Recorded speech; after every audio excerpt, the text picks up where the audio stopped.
In a world that feels just constantly chaotic and a little overwhelming, finding any kind of inner calm can feel like an impossible job.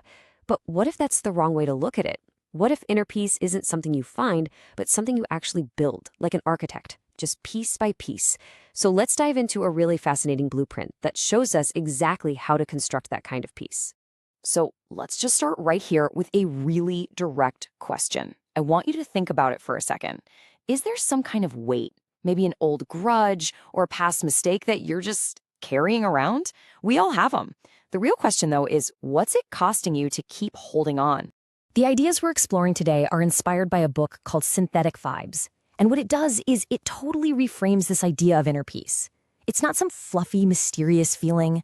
No, it's a structure, something we can intentionally design for ourselves. So let's take a look at the first part of that blueprint. All right, so the very first pillar, the foundation of this whole thing, is about freedom. Specifically, the freedom you get when you finally let go. And look, this isn't about being weak, not at all. It's about making a really smart, strategic choice to put your own well-being ahead of the poison that is anger. The book makes this incredibly powerful point about what happens when we just refuse to let go. Holding on to a grudge, it really is like letting someone live in your head rent-free.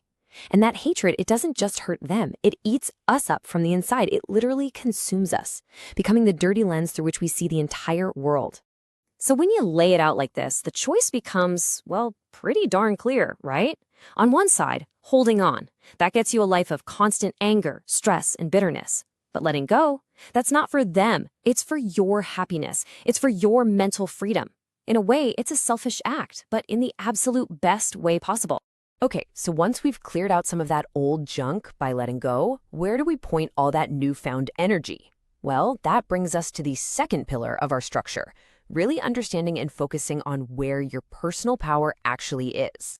Now, this is a really, really important distinction. The phrase relinquishing control kind of sounds passive, doesn't it? Like you're just throwing in the towel. But according to the principles in Synthetic Vibes, it's the total opposite.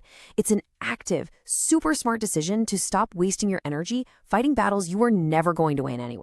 And this is where so much of that energy goes down the drain.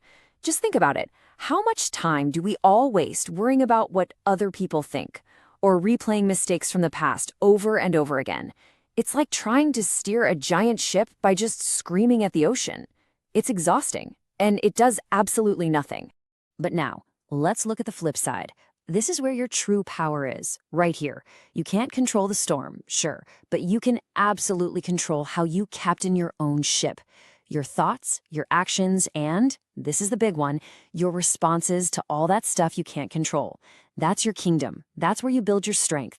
So we've let go of the baggage, and we've focused our energy where it counts. The last piece of this architecture is all about what we do when things just inevitably get tough. It's all about resilience, and it starts with understanding that there are two very different kinds of pain. The book makes such a profound point here. Just look at this comparison. The pain of pushing through a tough time, a physical setback, an emotional hardship, it's temporary.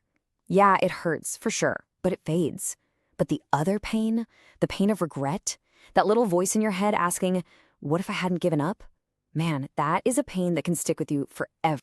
So how do you actually endure that temporary pain to avoid the permanent kind?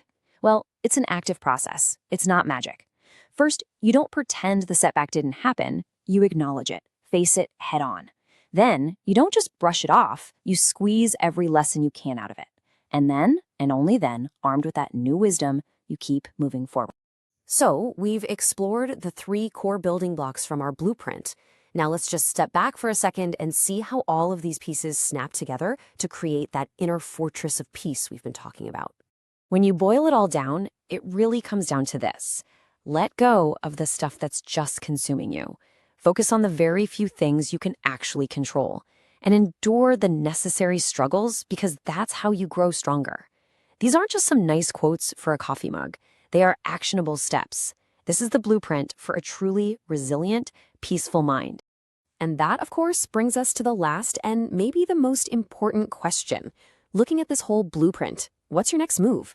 What is the very first stone that you are going to lay, maybe even today, to start building your own architecture of inner peace?